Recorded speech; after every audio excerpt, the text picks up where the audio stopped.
I know just how to party with these guys. And watch all the manifestation, affirmation, positive thought, and motivational videos that you want. You still won't have the original key to creation. Why don't you purify yourself in the waters of Lake Minnetonka? But I'm going to give you the original key to creation today. The original key to creation is in Genesis. What? Yes, the Bible. Believe it or not, the Bible is an instruction booklet on creating, as Jesus would say, heaven on earth. So follow, like, and subscribe, and get ready for this Bible, spiritual, and mystic deep dive.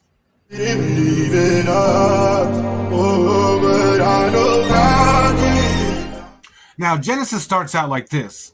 In the beginning, God created the heavens and the earth was without form and void, right? And darkness was upon the face of the deep. And the Spirit of God hovered over the face of the waters. Now, what this is telling us, this is actually telling us the building blocks of creation, right? We're talking about atoms. Because what's heaven? Heaven is infinite possibility, infinite wonder, everything and anything, right? That's what heaven is. Heaven is everything and anything, the infinite, right? But what is the earth? The earth is physical mass, right? It's physical matter. So we're talking about the wave function and the particle function of atoms, right? The infinite possibility, which is the wave function, and then the solidification of it into the particle function. Right, because then it says, then the earth was without form and void. So yes, at this point, physical matter is just kind of like a blob of stuff, like almost like a sea or a cup of water, right? That's why they use waters at the end, right? And then it says, darkness was upon the face of the deep, and the Spirit of God hovered over the face of the waters. What this is talking about is now that this physical matter has the Spirit of God within it, right? We know through the observer effect and through quantum mechanics that atoms are conscious, right? And they each have their own individual thing, and it only reacts until when we consciously observe it. Hey, that's pretty good. Right? So this is what this is talking about in the first part. But then it says, God said, let there be light, and there was light. This wasn't just conscious, this just wasn't cosmic creation. This was the first demonstration of how everything and anything comes into being. I want you to notice the order, right? He spoke it, and then it was. For behold, ye troglodytes, I command the power of fire. Before light appeared, it had to exist in divine mind, right? It has to exist in consciousness, just like any and all ideas that you have exist first in consciousness. It exists first in mind. Right, I want you to think about it because it started with a declaration, a clear, powerful statement of what is. You know what I mean? Light comes before everything, not the sun, not the stars, just pure light, because pure light represents consciousness, awareness, illumination, right? It's the foundation of all creation. You first have to be aware of the thing that you want to create before you can create it. You have to have the intelligence and the consciousness for it, right? When the divine spoke, let there be light, it wasn't talking about just physical illumination. This was showing us the very creation starts in consciousness.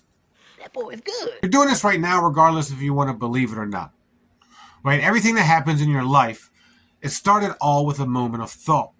I want you to think about the many times that you thought of something, you got to knock on wood, this, that, and the third, so something doesn't happen because you end up speaking it, right? I like to tell people that the less things you worry about, the less things you have to worry about. I want you to think about that for a second. That's a bitch slap of truth right there. Because the divine doesn't create randomly, right? Your life and the things around you aren't just a random shot in the dark. That first let there be light moment for you, that's when you get crystal clear on exactly what it is that you want in life. You have to have a definition of purpose, right? Exactly what it is that you want out of your life. Clear, down to the T, right? Because before you can become something new, you've got to see it. You got to see who you'll have to become in order to achieve this thing. It's just like an artist with a blank canvas. Before the first stroke, right, they see the masterpiece in their mind, and your life, that's your canvas. And then it goes, and God saw the light, and it was good. And God divided the light from the darkness. Now, here's what most people miss. What? You don't say. Creation isn't about adding things, right? It's about divine separation. It's about choosing what stays and what goes. It's about consciously choosing a path left or right. Right? Because when you start becoming clear on what you really want to become, you naturally start separating from what no longer serves you. This isn't about judgment, it's about alignment. Just like the light needed to be separated from darkness, your new reality needs to be separated from the old patterns. About choosing what serves your vision and what doesn't. Discernment. Right? It's finally seeing what's been holding you back. You're not the person thinking about your dream life anymore. You're the person actually becoming the person who lives your dream life. This is where thoughts become things and beings. I get it. Now, this last part is really good because it says in the evening and the morning were the first day. Right now, I want you to pay very close attention to the details here, because evening comes before morning.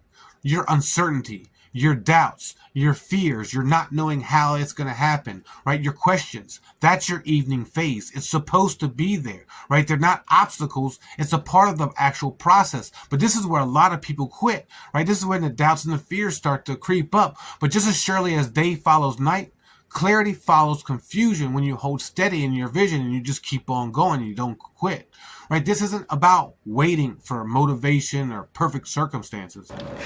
Ain't nobody got time for that. You know, it's about being the version of yourself without seeing the results yet, right? Dawn doesn't happen in an instant. It's a process. Awakening is a process. But once the light starts shining through, there's no stopping it. When you hold steady in who you're becoming, the how really starts to reveal itself. So the first day of creation isn't just telling us the birth of light, right? It's showing us how to birth anything new within our lives, right? The divine didn't hope, right? Jesus didn't say hope. He said declare it, speak it, and then become it, right? Genesis is the first lesson on how to create. Remember, there's 7 more days, but that same creative power lives in you, and you've been looking for the secret of creation everywhere, right? But it's been sitting in plain sight all along. You just didn't know how to read it. So the question isn't, can you create the life that you want? The question is, are you ready to speak your truth and become who you want to become? So let me know in the comments if you're ready to become, and follow, like, and subscribe, and stay tuned for more spiritual and Bible deep dives.